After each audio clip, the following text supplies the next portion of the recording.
MI5 agent Edward అనేటోడు ఈ Khalistani propaganda నెట్వర్క్ని కంప్లీట్గా నడుపుతున్నట్టు కంప్లీట్ ఆధారాలు భారత్కి దొరుకుతాయి.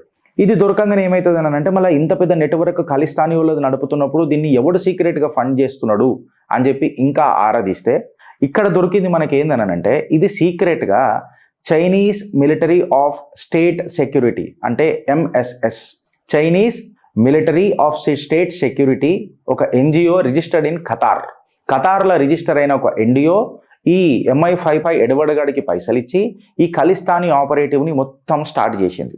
దాని తర్వాత ఏమైపోయిందని అంటే ఈ ఎవిడెన్స్ దొరికిన తర్వాత ఈ MI5 ఎడ్వర్డ్ గాడి మీద ఎవిడెన్స్ దొరికిన తర్వాత భారతదేశము ఇది తీసుకొని పోయి MI5కి ఇచ్చింది. అంటే అక్కడ అలా ఇంటెలిజెన్స్ ఏజెన్సీకి ఇచ్చింది. MI5 ఏం చెప్పిందంటే ఎడ్వర్డ్ అనేటోడు మా ఎక్స్ ఎంప్లాయ్, వాడు అట్లా చెయ్యడు, వాడికి మేము ఇది యాక్సెప్ట్ చేయము అని చెప్పి చెప్తారు.